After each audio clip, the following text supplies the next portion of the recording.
各位线上的同修，大家晚安，大家好，欢迎大家来参加线上读书会。今天晚上我们读书会的主题是苦不堪言，不如苦中说法。人生难免有苦，包括身体的痛、人情的忍、世事的变等等。如果感觉苦不堪言而不断诉苦、怨叹，那么苦就会越说越大，越想就越苦，最后就陷入痛苦的深渊而转不出来了。有些人即使命运已经很不错了，但是那张嘴巴一直在讲负面的话、负面的语言，这样命再好也会被他自己讲坏掉了。人生即使苦不堪言，也不要用嘴巴一直讲自己很苦，这样会复制苦而苦上加苦啊，而是要激励自己苦中说法，因为这正是修行者转苦为道跟转苦为乐的心法。人生苦难偏多，但如果能转心，则苦也会变成甘呐。所以佛陀说婆世界是一个堪忍的世界，这个是让我们了解人生是苦的本质啊，要去正视它啦，并勤修堪忍的功夫啊。那为什么要堪忍呢？因为人生不如意的事情十之八九嘛，对啊。但是能够堪忍又不怕吃苦的人呢，他就能吃出甜味哦。这个是在警惕我们什么？要享受幸福快乐的话，就要先懂得学习承担痛苦，所以才会说吃苦才会了苦嘛，苦尽才会甘来嘛。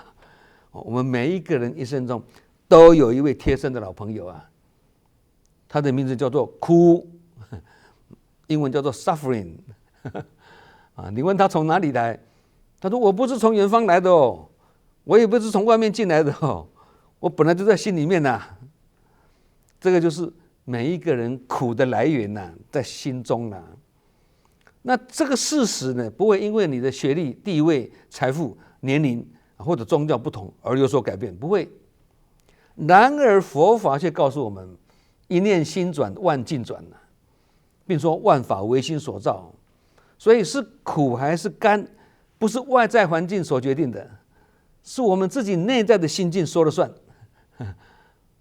甘也是这念心呐，苦也是这念心呐，都是这一念心在作怪啦。同样面对苦哦，有人觉得苦不堪言呐，有人觉得哎呀这是磨练呐。同样的工作啊，有人怨叹忙不完呐，有人感恩哎呦还好有能力做，机会难得。同样被误解呢，有人是痛苦难熬啊，甚至痛不欲生啊。那有人看开放下，这个告诉我们一个道理啊，苦不是拿来诉苦的，而是拿来修行跟说法度人的。也因此证严上人才鼓励我们要苦中说法，道理在此啊。讲苦只会让苦扩大，说法才会让苦转化。当我们一直在诉说自己很苦的时候呢，会让自己跟别人陷入负能量之中哦。旁边的人一直听你讲苦哦，他也会被你影响啊。本来没那么苦，被你讲到苦啊。相反的，如果能从苦中提炼出智慧跟勇气，不但能让自己离苦得乐，也能让别人得到启发哦。能做到这样就是什么？苦中作乐，苦中说法，苦中见道啊。其实苦是生命的本质哎，就好像苦是苦瓜的本质一样啊。没有一个人可以例外的啊，可以逃得过这人生八大苦，逃不过啊。佛陀在出世转法轮的时候呢，所说的第一个真理就是什么？苦谛。四圣道里面的第一个苦嘛，苦集灭道嘛，这个表示苦是人生共同的真相啊，没有人可以逃避它，包括佛陀。佛陀成佛之前也是人啊，生而为人就有生老病死的苦啊，佛陀也无法逃避身上的身体上的苦啊，也不可能逃避世间的无常啊，这些苦他完全没有逃过。所以佛陀不是远离苦而成佛的，是靠看清苦、认识苦、理解苦而觉悟成佛的。所以佛陀能做到的不是逃避，而是超越，也就是近思语所讲的了：逃避不一定躲得过，面对不一定最难受。学佛就是要学习这样的真理了。苦从来没有离开我们哦，而是如影随形啊，就像影子一样啊，跟我们长相左右啊。这为什么刚刚我们讲说苦是我们贴身的老朋友啊？他虽然不会离开我们，但他也不是要害我们呢，而是要教我们成长跟觉悟啊。也因此呢，苦是一种成长的导师，而不是敌人。不要把它当作敌人，因为当我们受挫跟失落的时候呢，苦它是在提醒我们要放下执着啦。当我们面对批评跟责难的时候呢，苦是在训练我们要增长智慧跟慈悲，你才有可能化解它。就好像金子要经过火炼才会发光一样啊，要把杂质去掉啊。同理，人生经过苦的淬炼，才会练出慈悲跟智慧啊。所以当我们转个心念，不再抱怨，而是心怀感恩去面对，我们会发现这位老朋友是最了解我们呢，也最能够帮助我们呢。那这样看来，苦其实是陪伴我们最久，也是最诚实的老朋友啊。因为他不会说甜言蜜语啊，但是却让我们看清人生的真相啊，让我们从中呢有所觉悟啊。所以苦不是来害我们的，而是来成就我们的。也因此佛家才说以苦为师嘛。那苦海这两个字呢，在佛教中是泛指各种苦难的世界的也就是说生死轮回的那个三界六道啊，就这意思啊。众生就是沉沦在这个三界六道的忧悲苦恼之中啊，无边无际啊，就好像沉沦在大海之中啊，而难以上岸啊。所以苦海是用来比喻苦难啊，用回头来表示醒悟跟悔改的意思啊。虽然苦海无边啊，但回头是岸啊，不是吗？回头是岸这句话其实也是在比喻一个人呢，虽然业障很深重，但只要能够起忏悔心，悔悟向善就能得救了，前途还是一片光明的。佛法是这样子教我们的那滚滚红尘就像苦海一样生死轮回也是无穷尽的唯有觉悟了，你才有办法解脱。那不觉悟，只好继续翻腾在这个生死大海的轮回之中所以这告诉我们一个道理苦海无边不是告诉我们人生注定是一条苦不完的道路，或是一条苦不堪言的道路不是这样苦海无边是对不肯回头的人而说的，因为这些人不肯回头，所以才会是一条不归路嘛，也才会让人感觉到苦海无边嘛。然而只要我们懂得适时的回头那回头是岸人生中或生活中呢，有时我们会感觉山穷水尽疑无路其实不是没有路，是我们自己在钻牛角尖，越是往前钻，越是不见天日。然而一旦懂得回头却发现什么？柳暗花明好多村不只是一村也不只是一条路，而是条条道路通罗马。所以从绝处到逢生或者从痛苦到痛快，关键就在于你懂不懂得回头。那回头可能是回个人头也可能是转个念头那转个人头很容易转个头很容易那转个念头这个就不容易转得过来就过关了转不过来就是卡关了。所以观念跟正念的培养也是养兵千日用于一朝所以苦难是人生的功课，也是成佛的助缘呐，助你一臂之力呀。那我们讲不讲苦，那不讲苦不是要我们去压抑这个感受，没有苦的感受，不是这样子，而是要提升心灵跟语言的层次。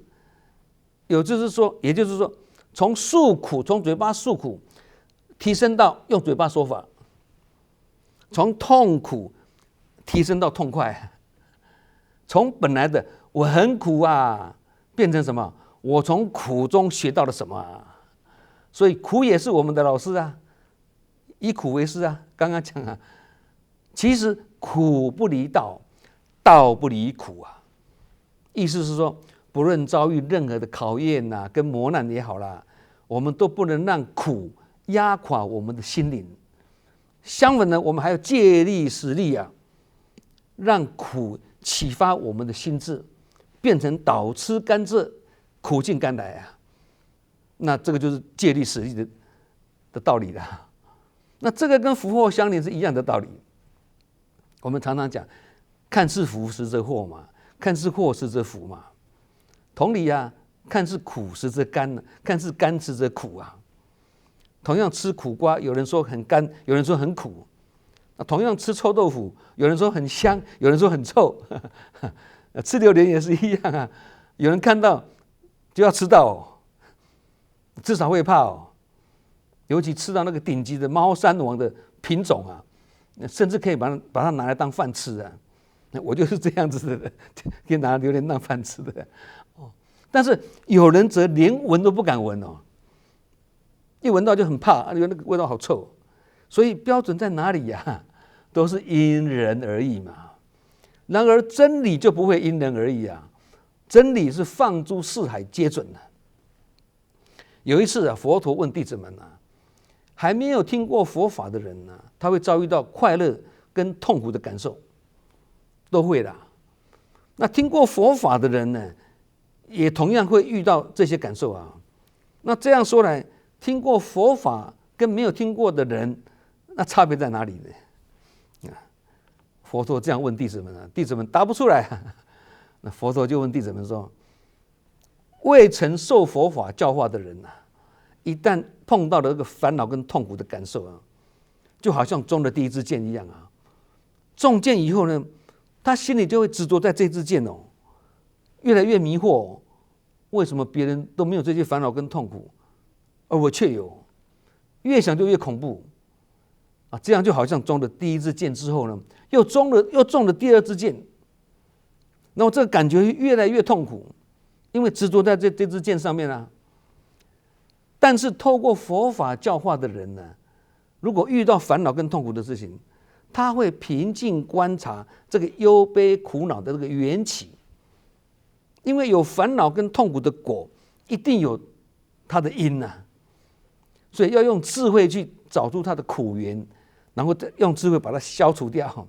所以他中了第一支箭之后呢，他不会再中第二支箭了，甚至可以拔掉本来那支第一支的箭，把它拔掉。这个是佛陀教导我们呢，如何不受第二支箭的痛苦啊，中间充满了智慧啊，值得我们学习啊。有些人觉得自己苦不堪言呐，这个苦不堪言从字面上来看，就是一种极深极苦而难以承受的痛苦，苦到无法用语言来形容了。这种疾苦通常是指身体的折磨啦、病苦啦、心理的煎熬啦，或人生遭逢巨变的那种无助跟绝望。这个时候甚至会让人生不如死。那佛法并不否定苦不堪言的存在哦，人生有时候真的会苦不堪言。然而佛法也同时提醒我们，苦不堪言的时候不如苦中说法。也就是说，如果我们只是无奈的被苦压倒，那是凡夫的苦。相反的，我们能够从苦中去体悟，从苦中去觉醒，原来苦原是这样子哦，原来苦是人生的本质哦，逃不了的哦，你就要接受它，接受它以后有心得了，再来跟人家分享，这个就是苦中说法的境界了哦。所以证严上人曾经开示说道：能苦中说法就是福，能苦中觉悟就是慧啊，加起来就是福慧双修啊。这个表示一个人如果能够从苦不堪言转念为苦中觉悟啊，这样苦不只是我们贴身的老朋友而已哦，更是我们生命的导航师啊。这样苦就变成我们的踏脚石啦，而不是绊脚石啦。一念之差。那什么叫做苦中说法？苦中说法不是要我们去歌颂痛苦，而是要我们在苦中去寻找智慧啊，在苦中去寻找真理啊。当我们被误解的时候，苦是在提醒我们你要放下心中的我慢，多一点善解跟包容。你懂得善解，就懂得解脱了啦。当我们被生活的工作压力压得喘不过气的时候呢，苦也是在提醒我们你减少欲望嘛，生活简单一点嘛，你就会自然就会清安自在啦。所以当我们用觉悟的眼光去看苦，苦就不再是折磨了，而是让我们的心更柔软，让心智更成熟了。苦不堪言虽然是很深的感受啊，然而如果能够苦中说法，那才是最高的智慧啊。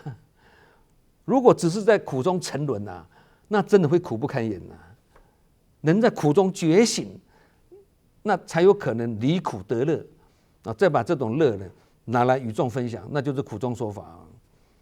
这个时候能在苦中说出一分的法，就能减少一分的苦非常的奥妙啊！我们苦的时候跟人家在苦中说法，说一分就减少一分的苦啊，这个叫做甚深微妙法。其实我们生活中就有很多苦中说法的真人真事的。我们举例来讲，大家很清楚，也能产生共鸣例如许多人被告知罹患癌症的时候心情一定很恐惧的很无助，很痛苦，对不对？以及对未来不知所措，哎呀，我这辈子完了那这就是一种绝望的那种苦不堪言然而有不少的癌友在治疗后呢，他选择走入医院当志工陪那些刚确诊的那些癌症病人，因为他认为我走过那条黑暗的道路所以我更知道怎么样去牵别人的手这个就是把自己的苦呢变成别人的希望这个就是苦中说法啦还有人突然失去最爱的家人那个苦真的是苦不堪言呼天抢地你看那个火车发生事故或者飞机发生事情都是一样嘛，都画面常常看得到嘛。但是经过一段的时间沉淀后呢，他走出来选择加入生命关怀团队，或去殡仪馆当志工，去医院的那个太平间去当志工也是一样陪伴那些失去挚爱的人，因为他认为我了解那一种痛，所以我更愿意倾听别人讲这就是把自己的泪水转为别人的力量因为历经痛苦使他变得更柔软，也更有能力去抚慰别人，这个也是在苦中说法还有人从小家庭很困难很穷苦或者父母也不和家庭没有温暖觉得日子是苦在心里口难开，但长大之后呢，他懂得珍惜，他懂得感恩，懂得努力，他把自己的苦拿来教育自己的孩子告诉下一代爸爸妈妈吃过的苦，希望你们不用再吃。这就是家庭中的苦中说法，也就是把上一代的苦变成下一代的福再来举个例子，有人求学的时候呢，遭受到霸凌历经痛苦羞辱孤立那段时间是苦不堪言但是多年后呢，他选择站上讲台，对学校的孩子说：因为我知道被伤害的痛，所以我希望你们学会善良，更不要去伤害别人。这也是经历苦不堪言之后的苦中说法嘛。好，所以总而言之啦，苦不堪言是痛到极处啊，苦中说法是悟到深处啊。要苦不堪言或要苦中说法，也是存乎一心的。人生已经很苦了，我们与其一直诉苦，不如把诉苦变成说法啊，这样就是从苦中去超越跟成长啊。好，我们今晚读书会苦不堪言不如苦中说法就讲到这里，我们下周同一时间再见。